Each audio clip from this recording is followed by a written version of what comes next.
Hi, Joe Shu here, founder of Crypto Consulting Institute, the world's leading crypto education company.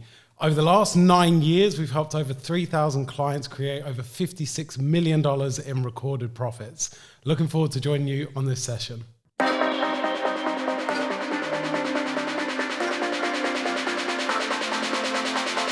Welcome to the Fitness and Lifestyle Podcast. I'm your host, Danny Kennedy, and I'm here to help you become the very best version of yourself.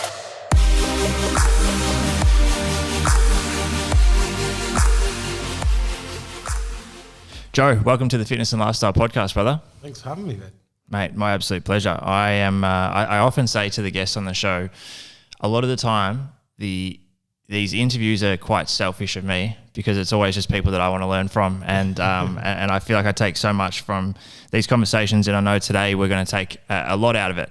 Obviously, we're going to spend a good amount of time kind of talking through cryptocurrency today and just getting a really good understanding of it, because I think Brett and I were talking about this before. I feel like there's so much different information out there. It's really fucking hard to sift through what's worth your time and kind of get through all the noise. But before we get to the crypto side, I'd love to hear about your journey in investing in its totality, because I believe you started investing quite early. Yeah, I did. It was a very interesting experience as to why I got started. And part of it was through desire, but part of it was also I felt I was pushed to do that. So the backstory of it was, I grew up in London, and my dad was working 3 jobs to try and get ends to meet. It was not an easy upbringing, you might say. And he had a stroke at the age of 40, and I was 12 at the time. And watching my dad work so hard to try and get us out of poverty, to create a better life for us, really led me to start thinking, okay, I need to do something different. I don't want to follow in my dad's footsteps of working to live almost. So at that point of time, I was already creating little businesses. I've always been a hustler from a young age, you might say. And I was very curious in getting my money to work for me. And I learned about the stock market like very, very young. I invested in a football club, a football stock at the time. And that's how kind of my foray into stock investing, which I knew nothing about what I was doing, but I learned some things from my dad. My dad was doing some form of investing at that time, but he also had little to no knowledge of what he was doing as well. Just winging it. Yeah, exactly. Yeah. Like most people still do today, right? Yeah. Most people, especially in crypto, they have no idea what they're doing. And that was the door that really opened myself into a deeper interest in finance, which then I went to study it a lot more intensely at university, which the biggest blessing I had, I studied finance through the GFC at uni. Right. And that for me was a real eye-opening moment, because I was sitting there with professors of finance, economics, stock investing, and I was able to learn about what was happening firsthand as we were transitioning through it. I did very interesting things. I decided to live at home instead of live out, and I went to a London uni, and I had subsidies from the uni for accommodation and stuff. So I took all of that and I stuck it into Barclays Bank shares. Yeah, okay. Which they went down to 52p. That's when I bought them. And within a couple of years, they were back up at £3.30, I think they went up to. So I did pretty well off of little things like that. And it just opened my mind more than anything to, we live in a really broken, fragmented system where it was over leveraged, it was greed, it was manipulation. And the worst thing that really happened through that stage is in the US, they were giving away 0% mortgages. And they knew what was happening, and they were like, let's try and maximize this opportunity, because we know that when everything, the house of cards falls down, we're going to pick them all up. We'll be the ones that always come out on top of these situations. So I guess that all of these things contributed to me having a very open mindset, that when 2014 came and I first heard about the Cypriot bank bail-in, which was actually 2013, I believe, and people were buying Bitcoin, I was like, wow, okay, so they're buying this monetary system outside of the government control. And that's really why I was very open-minded, because of the path that had led me to that position at the time. You mentioned something before. You wanted to get your money working for you. Yeah. I would say my own kind of experience or beliefs around money has been something that I've put a lot of attention to over the last few years in particular, and just trying to understand it, and now seeing it for what it is as a utility, and understanding the energy of money and all the rest of it. And one of the people that I've learned so much around the personal development space from is Bob Proctor. Yep. And we're really fortunate to have Brian, his son, on the podcast last year.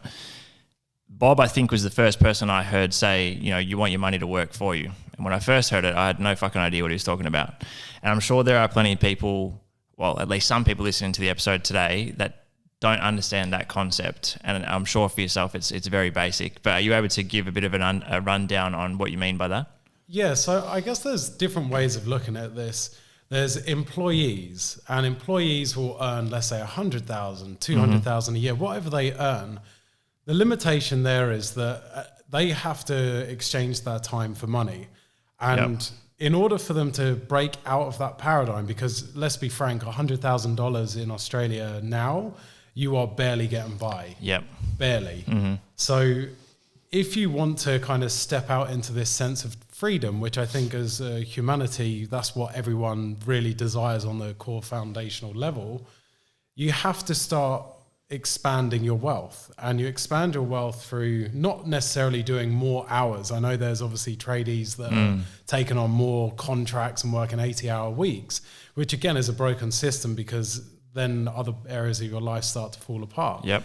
So you start getting more knowledge and more education around investment, which can be in property, which can be in stocks, which can be in gold or different commodities, or it can be what is the fastest moving asset in the world, which is Bitcoin and the cryptocurrency sector. Mm-hmm. So from that, you're able to stop exchanging your time as such for money, depending on your style of investing. Some people are full on like traders constantly within the market, which I don't necessarily think is the best strategy. And percentage wise, it will tell you it's not.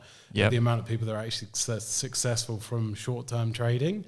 But it's just effectively leveraging your time, so you're not constantly exchanging what you do for a job to gain more wealth. It's stepping outside of that and investing in assets that appreciate in value. Yep. And hopefully those assets that you invest in are able to beat the inflation rate, which is the poor man's tax, which most people, again, don't understand, because they've built such a complex financial system that people don't get it. And even the people that created or are part of managing the financial system, I've seen videos of them where they're interrogated by journalists, and they're like, I just don't, that's how it is. They don't actually understand it themselves. So it's fascinating, the concept of money, the concept of what's being created and then imposed upon us, but the weakness of humans to accept what is. And this is why I'm so aligned to cryptocurrency, because it's everything that currently isn't. I love it. There's a lot to unpack there. I've got a couple of things. First off, we talk a lot on the show about beliefs, and regardless of whether your belief is true or false, as long as you believe it to be true, you'll experience it to be 100% true. Yep. And I find money being one of the most common limiting beliefs for people, and they're not even their own beliefs, right? It's typically parents or environment or people that you spend time with.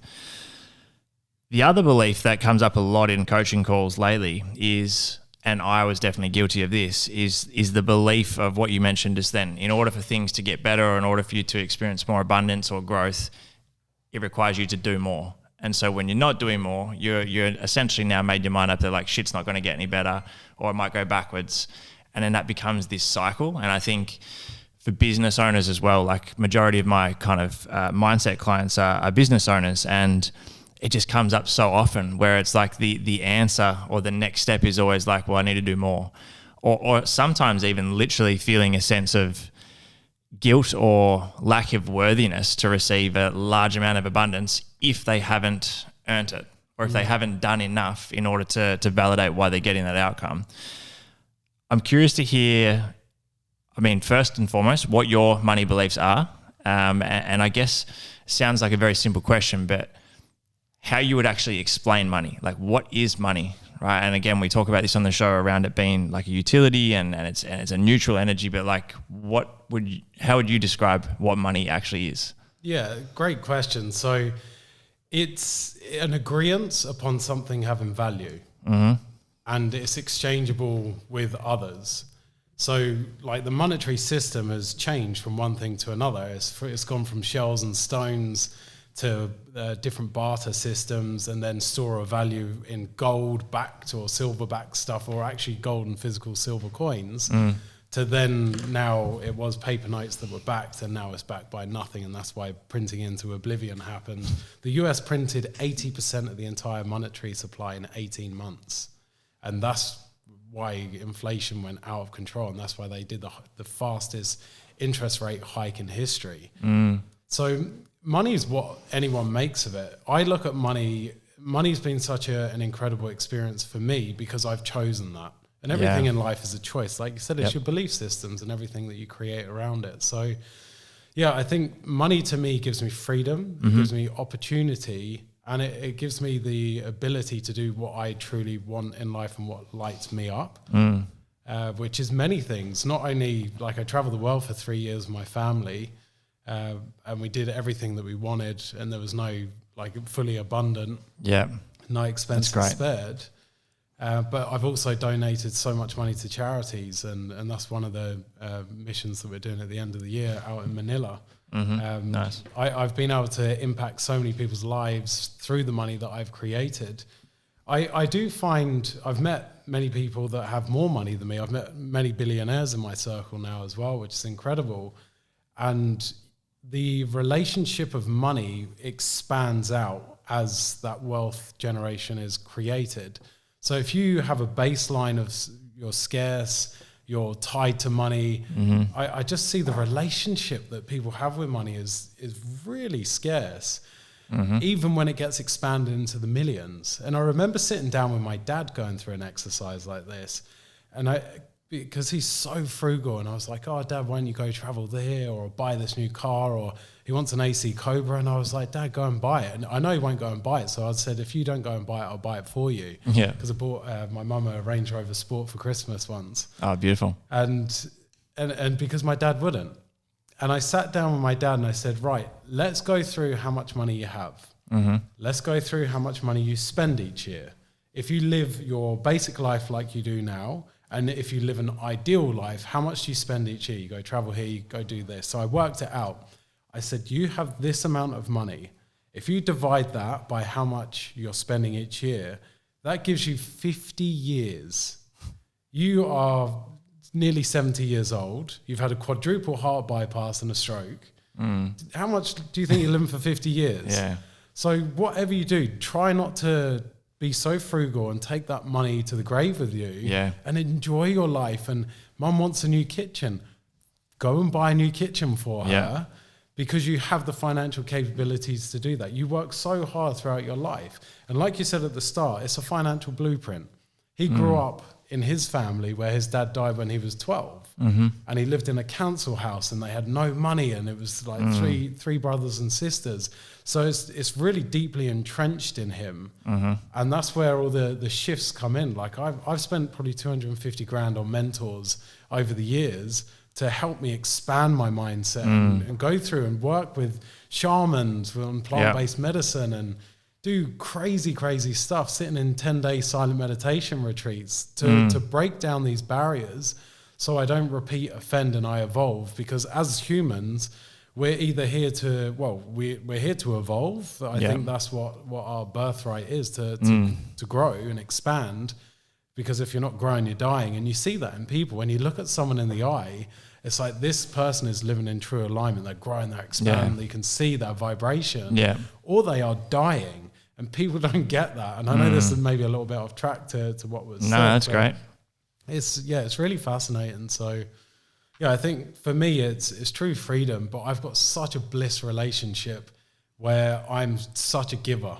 And I'm a giver not just in my finances. I'm a giver in every way. Like for me to be on this podcast, I see this as a great opportunity to give a different perspective on cryptocurrency that maybe a lot of people haven't heard. And it's like, oh, now I get it, because someone's explained it in such a simple way that I can now go and take action, or I know the steps of what I need to do, or I've been investing and losing so much money that I can do this. But it's like giving beyond in financials of like giving away to charity, or being in I remember when I lived in Koh Samui before we got back, and I would stand in the shopping queue sometimes, and there would be a Thai person in front of me, and I know they got no money. Like, that's a judgment, but I assumed they had no money. So I was like, oh, can I pay for this? And they probably didn't understand what I said, but I just tapped my card straight away, because I was like, what an opportunity. But when I think you have such a open hand with money, people think, oh, it's water and it's going to flow through. But you have to realize that we're standing at the bottom of a waterfall, and the money flows through, but it continues to generate if you have that mindset and that mentality, rather than it's a lake that's drying up. It's very different. Yeah, it's always circulating. Have you listened to the audiobook or read the 7 Spiritual Laws of Success by Deepak Chopra? I probably have. Yeah. I've read and listened to a lot of Deepak's work, and I love his stuff. What got me started, I think it was about 15 years ago now, Esther and Jerry Hicks, The Law of Attraction. Yeah. And that made so much sense to me. And that's that day when I read that book. I've read it pretty much every single year since, so about 15 times now. And The Vortex and Money and the Law of Attraction. Ask and It's Given's another good one by them too. Yeah. They it's just source. Yep. Absolute pure source. And there's so many different things out there, and people live their own experiences. And I think that's great. You share from your experience because it's your truth. But that to me is source. And the day that I started to really live on a profound level of source, what I would call source alignment and truth, and living in the law of attraction, that every thought that I'm having, I'm expanding out. And if I think ill of someone, I'm only going to pull that back and a reflection of it. So my relationship with money changed absolutely through that experience as well. That if I think good of it and it comes to me easily, and I'm grateful for the experience of creating more abundance, and I have a ton of affirmations or incantations around it that I express every single morning, then it's a joyful experience, like everything can be in life. A great example of that would be COVID. COVID's like one of the best things that ever happened to me. And I know that I say that in a tender way to a Melbourneite who was locked down because I was living in Brizzy at the time and it was free. But we shifted our business. I used to be the same as Tommy, where I'd fly all over speaking at in-person events, which was needed at the time because people needed the trust transference, where they could be like, oh, he's a real person. I can see that he actually cares, and I can see his knowledge and experience. And then COVID happened. I was able to shift my business online. And in 2021, our business did roughly a 5x, probably more. And then after 2021, it wasn't like I'd made a ton of money in crypto already. So it wasn't really, I wanted to help and serve people. That's why I started CCI. But it then enabled me to travel the world for 3 years after that, because I didn't have to be anywhere. I could be everywhere.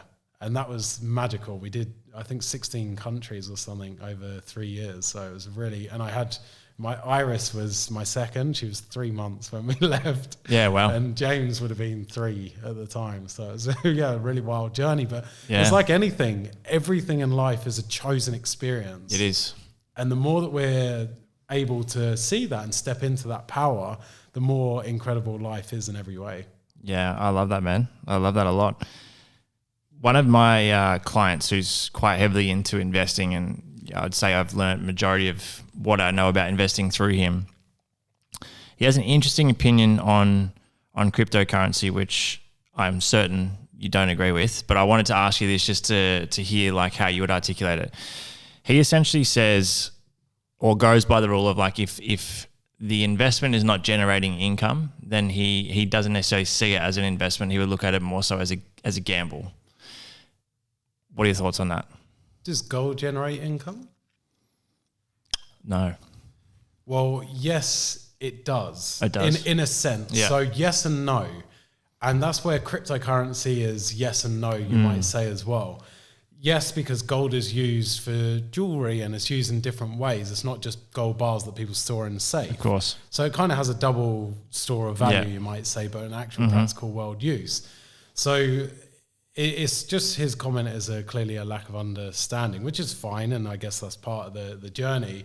There's a ton of cryptocurrencies out there that people are using the network to build, create, develop. Every transactional throughput that happens is then a revenue generation back to the legacy model, which might be Solana, let's say. Yep. Solana, you could use the case of the meme coins, all these meme coins that are doing the transactions generation.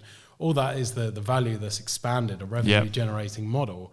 DeFi is a case in point of exactly a revenue generating model where people are able to literally replicate what you might say is the banking system. Yeah. That they have Bitcoin, and Bitcoin they don't just want to leave in their wallet, they want to stake it and get rewards from it.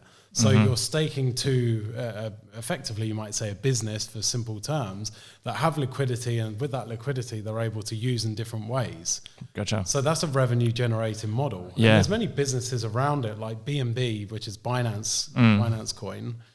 That's a revenue generating business because every transaction and trade that's done, a lot of traders are using the native BNB token to get discount on their trading fees. Gotcha. So it's just he doesn't fully understand, which isn't a reflection of him. It's just there's not enough quality education out there, which is why I'm so passionate about what I do. I see crypto as spiritual money. That's what was really driving me towards it. I feel like it's true source alignment in the decentralized manner and all the things around it. Full ownership of your assets for the first time in history, not leaving your money in the bank, which has bank bail-in laws in Australia now, so you're only insured up to 250K. Like, there's so many things that people don't know, and this is part of my journey. I feel such great responsibility to help people like this guy and beyond, to help to inform educate them. This is what crypto really is. And I know that the unfortunate thing, the same as the .com era, right? It's no different. There was this, what I can now do business online and I can have this digital footprint. Like, that's ridiculous. Who's going to be a part of that? And then we go through the 2000 boom and bust cycle, and the internet was a scam. It was this and it was that. And it's the same as crypto, right? It went to being completely overvalued, and then it goes through these huge retracements. For some of the altcoins, they go to zero, which is the same as any business really, but internet company, crypto. But it's just amplified now because of socials and media. But I remember when I started, there used to be this website, I think it's now 99 Bitcoins, but it's called bitcoinobituaries.com. And it was the amount of times the mainstream media called Bitcoin dead. And it was like Jamie Dimon calling Bitcoin a fraud, or Warren Buffett calling Bitcoin rat poison squared. But then JP Morgan go and create JPM coin, and they invest in Bitcoin. And now they're doing collateralization of Bitcoin and lending and borrowing against it. And Bitcoin ETF lending and borrowing. And then Warren Buffett invests $500 million into a company that offers Bitcoin or crypto exchange. So I always say, watch what people do, not watch what they say when it comes to it. But again, the point that I'm coming back to here is helping people to be informed and educated so that they can make calculated decisions. One thing that I'm super blessed with about myself, and I've had from such a young age, and I see in my son who's 7, James, curious mind. I never take anything on a surface level that someone says to me. And who is it saying that to me as well? It's like, that's interesting. I need to learn more.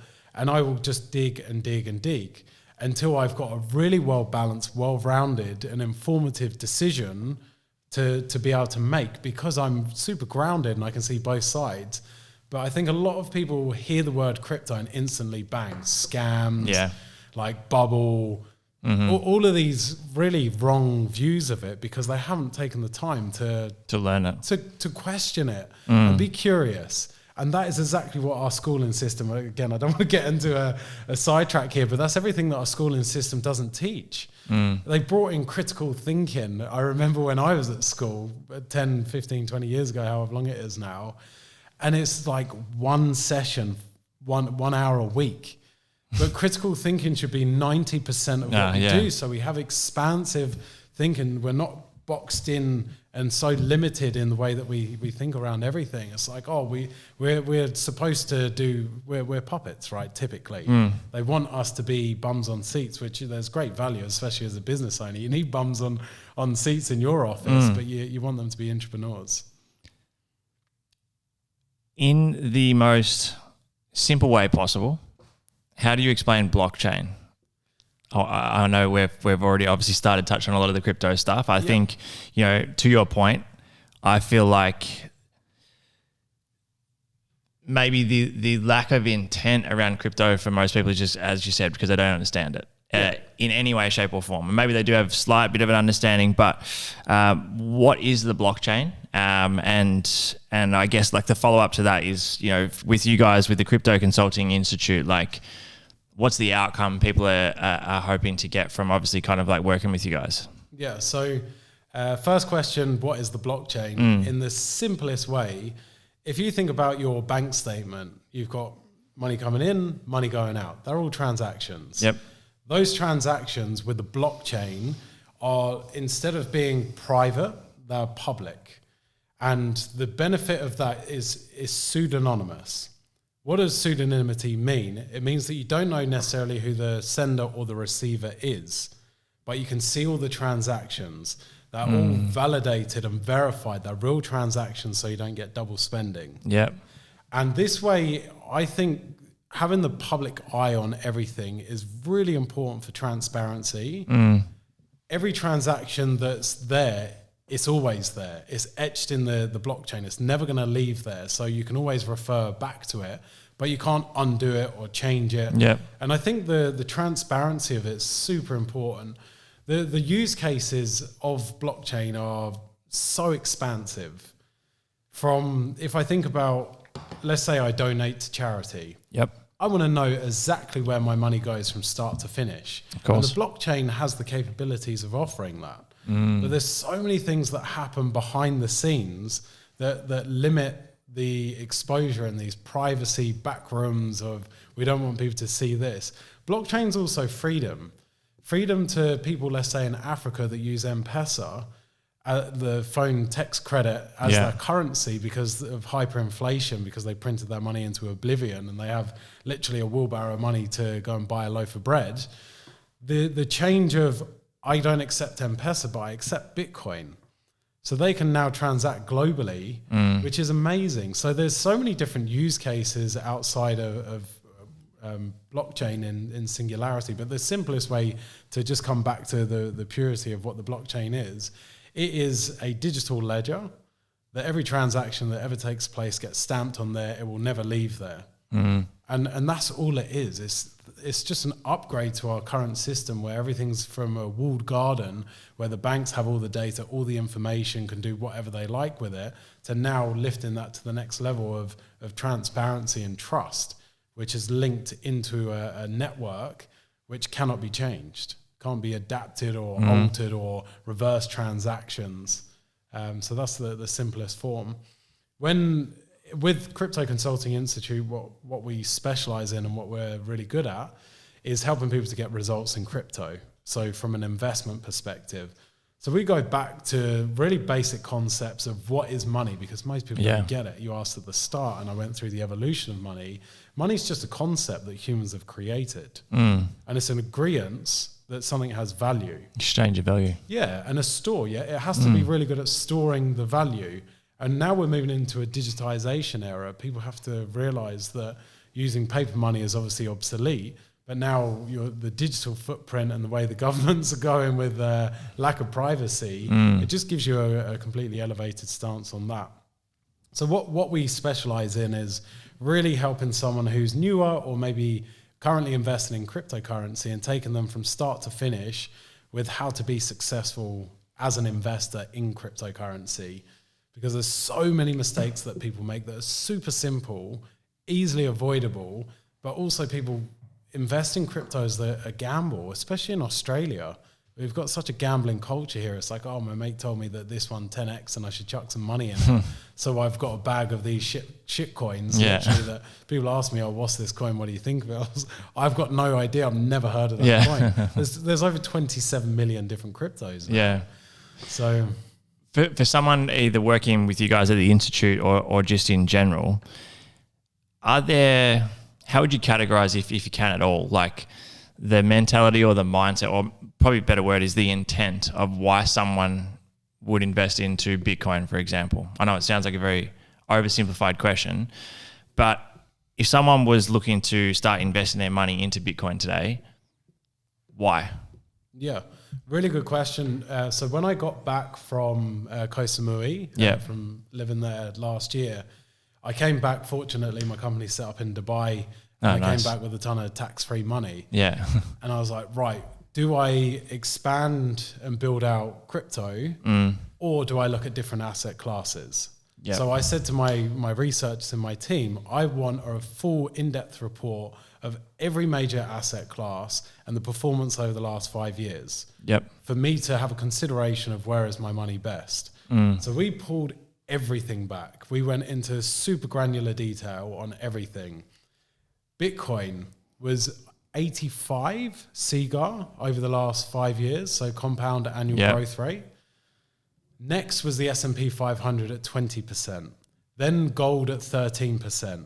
Property in Australia, and this was CAGR. People might say, yeah, but in the Gold Coast it did this, but it was 5.6%. It barely beats inflation. So my answer to that question, why would you consider having an allocation and diversifying into Bitcoin? It doesn't have to be one or none. It's you take a small percentage into the highest performing asset class in history, which year on year, it continues to outperform every other asset class. And sure, they're downtrending years, but they're the years of accumulation.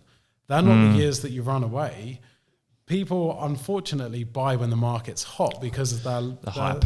Yeah, it's the psychology, right? It's like, oh no, I'm going to miss out. They buy the top, and what do? They sell the bottom. So I think for anyone that is listening that is interested, it comes down to one thing, and it's performance. Why does anyone invest in any asset class? It's to make money so they can stop trading their time for money, as what we were saying earlier, and appreciate their financial net wealth. And for me, if Bitcoin's the fastest horse in the race, and I say Bitcoin because we didn't necessarily compare to all the different cryptos out there, but if Bitcoin is far outperforming every other asset class, and then on top of that, you look at the US is going hard, the ETFs from the largest financial institutions have all been rolled out. That's now being rolled out well outside of Bitcoin and Ethereum, now Solana, now XRP. Now Dogecoin's getting an ETF, which I think's just been released. Like this industry is expanding far past what people can even realize, not on a government level, but an institutional level, with the largest institutions in the world that now have their treasuries. Like Tesla has $1 billion US of their treasury assets in Bitcoin. So the expansion rate of this industry is far greater than what anyone realizes. I started investing in 2014 in Bitcoin. And at that point, it was a joke. It was Silk Road. It's like, why are you buying Bitcoin? Do you need to carry out a hit on something? Yeah. And then 2017 obviously added a completely different cycle to it, where Ethereum went gangbusters and all these developments and expansion of the market. And then 2021 came, and it really started to shift the dynamics of crypto because the institutions really started to step in. And then obviously at the 2024 January was when it was, okay, now crypto's official, now it's legitimate because BlackRock stepped in. BlackRock, Fidelity, Citadel, the biggest financial institutions in the world that have trillions of dollars in assets under management started to open this up to their customer base. And that one thing was game over. Now crypto is on the global scene. And then Donald Trump, God bless America, love him or not, he's taken crypto to a completely different level. So it's just a very different dynamic and shift that we've been through in that evolution. But people have to understand that crypto is not this gambling token that maybe it once was for carrying out hits. It's now a very well respected asset class on an institutional level. You mentioned before people buying at the when it's up, right? Or when there's a lot of, I think we saw this, probably the best example of this is when NFTs kind of broke into into the market, and fucking every man and his dog was buying NFTs, and the value went absolutely outrageous with some of these NFTs. The FOMO was insane. Like, people will literally, I would say, I mean, I don't have any actual idea. This is just making this shit up in my head, but I would say fucking 90% of people were just buying because they thought, fuck, everyone else is doing it, I should probably buy one. And the question I'm trying to get to here is that what would you say to someone who's kind of listening to this at the moment going like, yeah, but it's too late? As in like, oh, I haven't started investing into Bitcoin or crypto yet, and now it's already kind of where it is. Like, is it too late for me to even do well with it? I'll say something before I answer that question. We actually minted a new NFT for our $1 million clients today. Wow. Which is really cool. So all of our $1 million clients get issued this NFT. I'll share the picture with you after. There's, I believe there's you guys have got about 27? 27 million clients now. Incredible. It's well over $56 million in profits now, but that's the last figure that we had a couple of years ago. It's probably close to 100, which is really, it's amazing. It's crazy. Impact that we've had. But the NFT, when they get issued it, and this is the misunderstanding, people think NFTs is just a bit of art. Yeah. NFTs is way greater than that because it's tokenization. Real world assets, tokenizing real world assets is the next biggest thing for crypto. So think of this, and sorry, I will get to the question, which maybe you might have to remind what it was in a second, but this is really important to understand. So let's say I want to invest in property, but for most people, that is so far out of reach. And they also don't want to lock up funds and all these other reasons why they might not invest in property. But they want to have and diversify some of their assets or net wealth into it. Imagine you could tokenize a property. Let's say it's $1 million property and you've got 1 million tokens. So one token represents 1/1,000,000th of that asset. And you can invest in that and you'll get the capital appreciation, maybe the rental income, whatever it is. And then you can sell that on an open market peer-to-peer at no transactional cost. That is the evolution of creating more liquidity to flow into different assets. If I'm an angel investor and I've dropped 50 million into a seed round of a project, let's say Uber, and that 50 million is now worth 500 million, but I've got a lockup guarantee for the next 5 to 10 years, whatever it would be. Imagine you could tokenize that investment and start offloading that throughout the journey. So it's the real world asset expansion is insane. And that's the NFTs is far beyond this digital art. So our NFT, when people mint it, that unlocks $1 million club that we have. And then they get all these awesome things within that network. So there's a direct benefit of having the ownership. The art is just to look good and it's fun. But what it does, it says, yes, I'm the verified and valid owner of this wallet. And by being able to receive this contract, it gives me access to this XYZ, whatever it is. So I wanted to explain that around the NFTs because it's far greater than what people realize. Do you know, does Gary Vee still have his restaurant in New York or like the membership or your entry is you have to be an owner of the NFT? Yeah, I'm sure he does. Yeah, for sure. Stuff like that, yeah. And that's what the Bored Ape Yacht guys did. And if you have a ownership of a NFT, then you get exclusive rights to the events that they run. When we were, sorry, I didn't mean to cut you off. I was going to say a couple of years ago before we eventually ended up launching our own supplement company. But prior to that, we were going to be opening up a facility, like a gym facility and have a podcast studio and wellness and all the rest of it. And it fell through, which is a fucking blessing in disguise. It was a great result. But at the time, we were tossing up with the idea of like, do we make the memberships an NFT? And like have different tiered memberships based off like what they would get access to and all that type of stuff. And so back then was when I'd kind of had started to see past the NFT just being some fucking cool picture you can show people you got on your phone and really started to understand like how much of a utility it could be. But again, I think it's just not enough people have an understanding of that to be able to get that buy-in from people who don't understand it. When crypto is truly successful and mass adopted is when people don't know they're using it. That's when crypto really works. The deep tech people that obviously built the system contribute to the system and expand the system are very focused in this. And then you've got the finance guys like myself that came in and I was like, oh, well, I don't get this, but I get most of it. You need to make this simpler. And that's where my lifelong journey of creating as much simplicity and understanding of crypto is. But the benefit, if you think of anything, if something's complex, but you can see the future and you can see how it's evolving, but still many people don't get it and they have the fear and all these things, can't use it for whatever reason, the limitations, then we are very early stages. So I just wanted to say that to tie back to the second part of the question. When people say, oh, have I missed the bus? And I've been saying this for years, and it's the same saying, and I don't think I'll let go of this probably for another 5 years plus, is the bus is still in the shed being painted. It's not even got the wheels on it. And when I say that, it's like, yeah, but it's 100K, 90K now. And it's like, yeah, I know.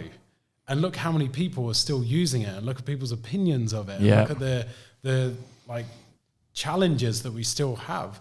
Banks are very soon going to start bringing out custody solutions, and they'll tap into the DeFi arena because why wouldn't they? They can make money off it. I know a ton of people that are working in the banks. Most of the banks here in Oz have blockchain divisions.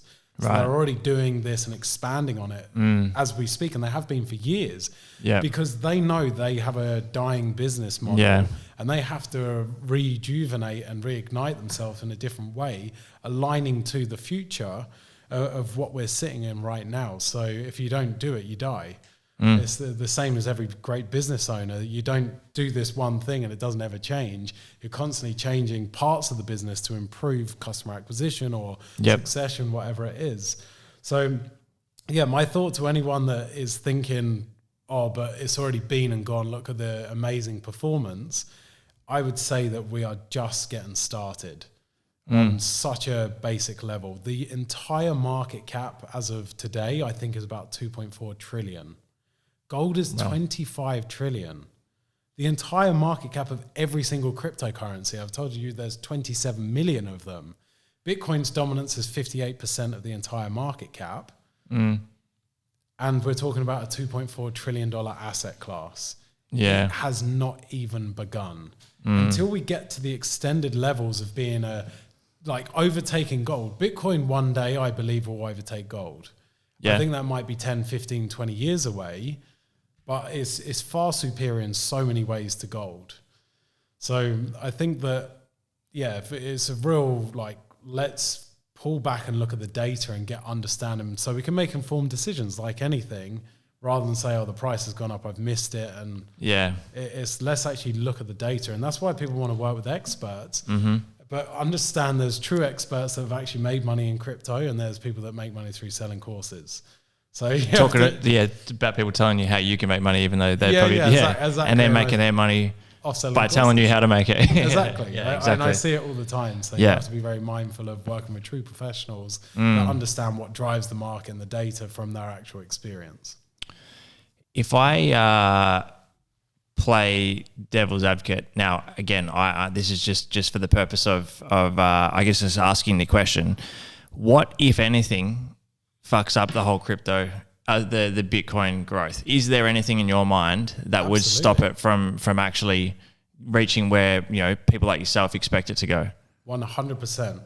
The biggest concern and talking topic right now for Bitcoin and its future is quantum computing. So with quantum computing, that has the capability to effectively hack the current network and identify the seed phrases of Satoshi's tokens, which is 1 million Bitcoin, and the entirety of the 17 to 23% that has either been lost or mismanaged. So one of the biggest talking topics right now for Bitcoin is, do we burn the tokens or the cryptos, the Bitcoin that has been lost or mismanaged, or Satoshi's coins, or do we keep it active? Do we upgrade the network to make it fully censorship resistant to quantum computing, or do we stay true to the core essence of Bitcoin? And this is why and I was really lucky in my early stages, I was there when Bitcoin Cash and Bitcoin happened. So there was a disagreement upon the network where Some Bitcoiners were saying we need to increase the block size so we can have more transactional throughput. Because if you were there at the peak of 2017, trying to do a transaction on Bitcoin took 3 days. Oh, wow. And it cost a lot of money to do that. Yeah. Completely inefficient, ineffective model. And since then, there's been a ton of upgrades to the Bitcoin network, which was outside of the need to expand the blockchain size or the block size for each 10-minute block that was mined. So, yeah, I think that's one of the biggest talking topics right now that I'm really having to stay across and be very open-minded. I am not blind. I'm not waving the Bitcoin flag of, yes, this is always going to be fine. It's something really needs to happen, and conversations are already happening. The challenge with Bitcoin is it's a decentralized network. It's a fully decentralized network. Yeah. And in order for it to succeed, the developers have to step in and develop. They have to make improvements, changes, have these conversations of how do we overcome this? What do we do? And I guess the beauty and the beast of Bitcoin is it's a decentralized network, which means decentralized voters and everyone has their say, which is a great thing. Yeah. But at the same time, who's agreeing on this? It's like Brexit in the UK. The amount of people that voted for Brexit to happen the percentages were from low socioeconomic environments, and it destroyed the UK. Yeah. And it seemed like a good idea, but it's like the UK is beyond. I'm so grateful that I don't live there anymore. And yeah, I think coming back to when you open up the casting of voting to the network is who's making the decision behind it. And what happens to the future of it. So yeah, that's definitely something that is coming up in the next 2 to 3 years that we have to grow and evolve and adapt through that to succeed the quantum computing risk. And there's always going to be different challenges that come up. Yeah. Through the mainstream media saying Bitcoin's dead to actual fundamental challenges within the blockchain network itself. So yeah, that would be my response to that. Is there a preferred strategy? Now, I'm sure this is obviously stuff that you guys are teaching in the Institute, I suppose, but is there a preferred strategy that someone should use with Bitcoin? I know you mentioned earlier in the episode where, people trying to essentially to say gamble and maximize their profit in a short term and then get out. Very rare that people are going to do well with it, or when they do, the people that are jumping on the hype are usually the ones that get fucked over in the end. Yeah, absolutely. Is there a specific mentality that you recommend for everyone, or is it more of a case by case in terms of what your strategy and mentality should be around investing in Bitcoin or in crypto in general? Yeah, I'll share 2 strategies. Yeah. One super simple, which is the best strategy. Yep. And one more advanced for anyone that's watching that is wanting to really maximize their investment in the space.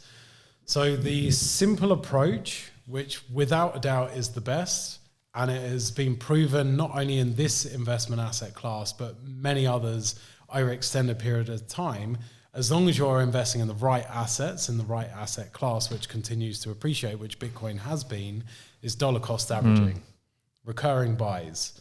Now, it used to be a Monday morning was the best day to buy, but this year it's been a Sunday morning, which is very strange. And I think it's because the liquidity and the volumes really drop over the weekends. So it's easier for people to move and manipulate the price, you might say. Yep. But Sunday morning, if you buy Bitcoin, I would recommend buying it weekly, not monthly. Okay. Because of the volatility can change significantly throughout the month, as we see. Yep. It can literally go from 100K to 70K and back to 100K in a month, or less sometimes. So if you're buying consistently for a set amount, the way that I would think of this is, let's say you make 10 grand a month. Yep. Keep it super simple. Of that 10 grand, hopefully everyone has buckets. A bucket of this goes to rent or mortgage, this goes to this goes to living costs, whatever else. And everyone should have an education bucket, and everyone should have a fun bucket, but most importantly, everyone should have a future bucket. And everyone, let's say they have $500 or $1,000, whatever it is in that future bucket, that should be then allocated into a market, whether that's stocks, whether that's saving for a property, gold, whatever it is, or diversified in different ways. So Yeah, I think anyone that's listening that maybe wants to get started out, they can see the value proposition, they want to get into it, they feel overwhelmed and they don't want to chuck a ton of money in it. They just want to have a low risk. Like, honestly, that is the best approach. And people that do that win. The thing that you can do, which some people will choose to do, is when the market gets overheated, when we start to really expand, let's say Bitcoin gets above 120K US, just turn it off. Stop buying for a while. Let the market do its thing. And then if it drops back down, you can turn it on again. Now, there's different approaches with that. If you only buy Bitcoin and don't sell it, you're not going to have a tax bill. So if you're constantly accumulating in areas of value, you're just building for the future. And if you hold, depending obviously how you structure, you can structure through trust, you can structure through companies, you can structure personally. Obviously, if you hold personally over a certain period of time, you get a reduced capital gain tax rate. So there's different strategies for different benefits and different times of market. But dollar cost averaging would be my answer to, hey, if you're new or even if you're not new, that should be part of your strategy. One of the best things that I did for my 2 kids is turn on dollar cost averaging before they were born.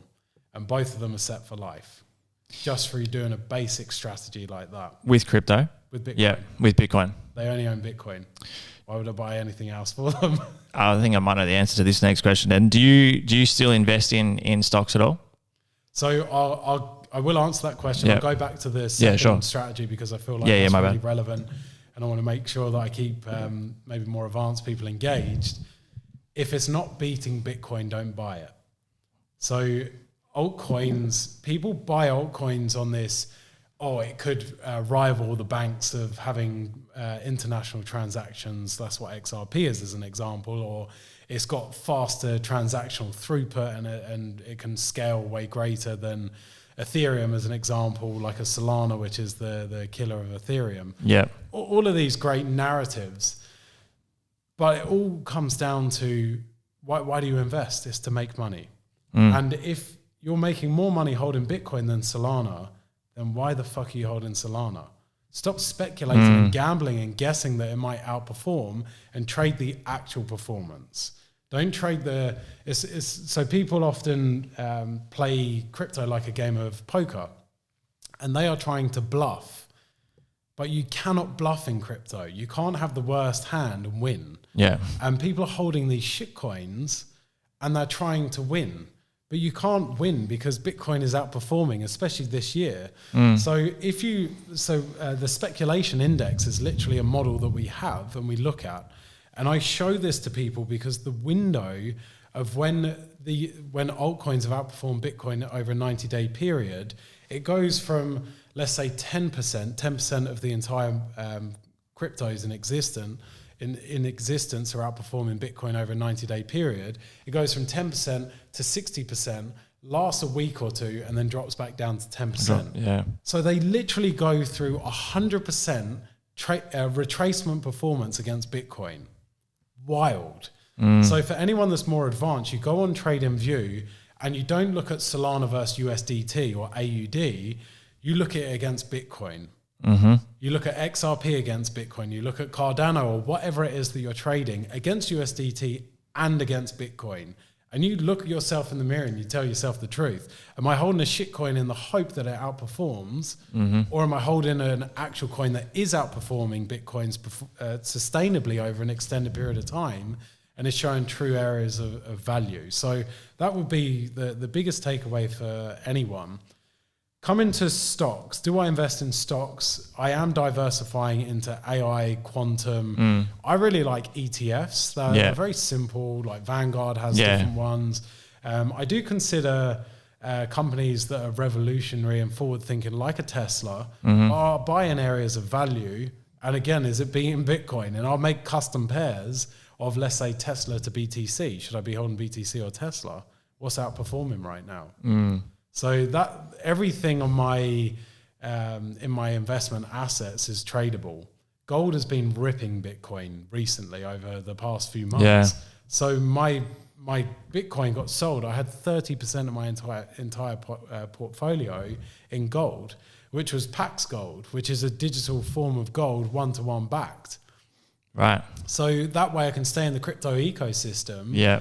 And I can trade it like that, and the fees are insignificant. And that to me is so important, because instead of buying physical gold, let's say I buy huge bars of physical gold, I store it somewhere in a vault. In order for me to sell that, I have to go and get it out of the vault, take it somewhere. They're going to charge me 2%, like they probably did to buy it. The spread to be wild. Even if they say zero fees, look at the spread to current day spot rate. And it is so inefficient. But I can own digital gold and transact it instantaneously, and I can hold that on my ledger and have full ownership of it, and it's safe, it's offline. And then I have it on top of that advanced security where I have multiple signatures that need to be done to send any transaction, and I'm not the only party that has to sign the transaction. So instead of storing something in a vault at home where someone, like, I'm the face of the leading crypto education company. Of course people have a gun pointed at me, right? At some point when they're doing it in person right now, they thought about it in future. So it's important for people to understand, you cannot take my money because I'm not the only one that has to sign the transaction. It's with companies like Casa. Yeah. So that advanced security, having even a gold bar at home in your safe, you're constantly like, oh, is it safe there? Or you're paying for storage in a vault, like Fort Knox, how much gold is actually in there kind of thing. So I think it's amazing how developed the crypto ecosystem is. And that's why I spoke on real world assets earlier. At some point in the near future, I will never have to leave the crypto ecosystem to invest in any asset class out there, in anything. And that's the evolution that we're seeing, which to me is just, it's just incredible. So I do see value and especially outperformance of certain areas. But look at NVIDIA. Like accounts receivables, who's doing that fucking accounting? It's like an Enron scam. It's wild when you look at the valuations that they have on their company and the revenue input, and then you look at the accounts receivable column. It's all creative accounting and a facade, and that's why NVIDIA dropped significantly after that. So, yeah, I think it's all smoke and mirrors. Why is NVIDIA overvalued as a company? It's because there's a race for chips and everything else. And it's like any industry out there, you go through the NFT, the boom and bust of it. I'm not suggesting that NVIDIA's going through a boom and bust, but I am suggesting it might be an overvalued stock. Yep. That people are just buying the narrative and they keep buying and buying. But I've seen wise companies stepped out of 5.6 billion investment in NVIDIA the other day because they were like, this is a joke. This is it's a creative accounting Wild scam. West, yeah. It really is. There's so much smoke and mirrors that happen in every market because people just don't get it. And I think on the public scale, like when you're on the S&P as a leading company of the Magnificent Seven, you're under constant scrutiny, so you have to be very transparent. But even then, it's like, what are they truly doing? A future business, which isn't guaranteed or locked in. So it's a game. That's really good stuff. I mean, everything that's been discussed today, I think, is just so incredibly helpful, not only for the listeners, but for myself. I'm learning a lot here too. I'm mindful of the time, but there was one question that I was really keen to ask you today, and I feel like this would be a really good one to finish with. Millionaire mindset. Now, obviously, millionaire, you can fill in the blank. You can change the number, whatever that is for you personally, but how would you describe or explain, being someone who's obviously seeing a lot of success from your career in investing and business and whatnot? I talk a lot on this show about embodying the frequency of the future self and reality catching up to who you're being, not necessarily what you're doing. And when we're able to start operating from the vibration of what we desire being done, the universe follows. How would you describe, whether it's yours personally or just in general, how someone can start to adopt a millionaire mindset before anything has changed in their reality? Yeah, it all comes down to identity and certainty. Your identity is who you believe you are. And if you can completely shift and change that, which neuroplasticity, you can tell yourself whatever you are and your brain will believe it if you do it in a smart way. So identity is a really big part of this, but it's the absolute unwavering belief and certainty behind you already are. That is just who you are. And I remember all these things, man. I used to do so many little things to reinforce that. but simple things like carrying around money in my pocket, cash. I remember every time I put my hand in my pocket and I'd feel like $1,000, I'd be like, wow, I feel so rich. Yeah. It's just stupid little things like that. But the incantations is success on a profound level, whatever it is that anyone chooses. And I've had success in so many different disciplines. I came third in the Ironman in Australia through adopting exactly the same philosophies. It is all about your daily practices. Everything, any success that you want, if you have the right habits and you do the right things and you're aligned to what you're doing, and it's not like I have to do this, is I get to do this and I can see the benefit it has in my future, then it's that. If you're watching TV, if you're stuck on Netflix, if you're doom scrolling, like, is that serving your future? So what I got fascinated about habits, and I went down the garden path of how it was 67 days to reinforce a habit, and then some people said 21 days, and all these different ideas of how long it takes to reconnect your neural pathways. But then I learned on a real basic level is you either pair it or replace it instantly with something that you're doing. If you want to start flossing your teeth because you know it's good for your neural health, then you put the floss over your toothbrush, so you have to pick it up and move it to brush your teeth. So you're going to instantly embed that new habit. So I just got really good at finding ways to embed the new habit, but make sure that I had a aligned desire on what I wanted to achieve as an outcome. And when you have that unwavering commitment to your desired outcome and you embody it as your identity, as just who you are, it's not what you would like to do or what you would like of the future, you are that person already, then you step into a completely different frequency. I've worked with a quantum coach for 10 years, a decade now. Yeah. And the profound shifts of having experiences like that and doing DMT ceremonies and sitting in Vipassana, it's what do you want to make of this lifetime? Do you want to be constantly stuck on a hamster wheel of I could achieve this and I live in fear and what if this happens? Like I walked away from 180 grand at 26 years old as a salary, which was ridiculous for my age, to go to zero.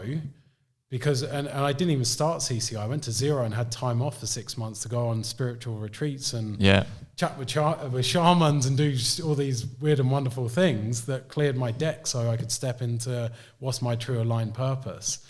But if you're constantly stuck in this clutter of like doing all the time and all these things are consuming you, you can't think. So to really get to that next level, whatever it is, millions, billions, wherever people are at, it's the certainty, it's the having that time and opportunity to think. It's truly aligning, but it's stepping outside of your comfort zone every single day and asking yourself, do I really want this? If you want something bad enough, you always achieve it. But when you put yourself against a wall, you're always come out on top. It's human nature. So I just think people, especially in Australia, where we've got the golden handcuffs, where we have the greatest gift of probably the largest disposable income in Australia, and people can do their avocado on toast and go to wine bars and have all these events. It's like, well, do I really want to put myself out and break this pattern and get to the next level? Or do I just want to sit in this area of comfort and it's like, I'm fine? Because the thought of losing everything that someone has built and going to ground zero with a potential of stepping out and creating something different is too confronting for 90% of the population. And that is, again, because of the schooling system and the conditioning that we've had. But it's a choice. You choose to be conditioned or you choose to think differently. So I think being a millionaire is really simple. It just comes down to what do you do each and every day and how you think it. I love that. We definitely need to lock in a part 2 and maybe even a part 3 because I'm keen to dive deeper with you around the plant medicine stuff and a lot of the spiritual aspect. And we'll stay in touch after this for sure. But Joe, man, that was really insightful. I appreciate your time today, and I'm looking forward to continuing to hopefully learn a bit more from you and stay connected. And I know everyone would have really enjoyed the episode today, and so we'll have the links to all of socials and business and everything in the show notes below. So guys, if you would like to explore this further or get in touch with Joe and his team or the Institute, we'll have all the information in the show notes below. But very grateful for your time today, man. Appreciate it. Thanks so much for having me on, and as well for anyone in your audience, something that we do, the same with Tommy and everyone else, is we offer a $2,000 discount. So what we Beautiful. can do is on the application, we just put your name or details in their business. If people select that, then our team will know, and we'll offer the discount to your community. Fantastic. That's awesome, mate. Really appreciate it. And everyone who has tuned into the episode today, very grateful for you guys. If you've enjoyed this episode or taken value from this, which I have no doubt you would have, we'd love for you to take a screenshot of this, share it on your Instagram story, send a link to this episode to someone that you care about or someone that would love to learn more about crypto and investing. Appreciate you guys. Looking forward to chatting to you in the next episode of the Fitness and Lifestyle Podcast.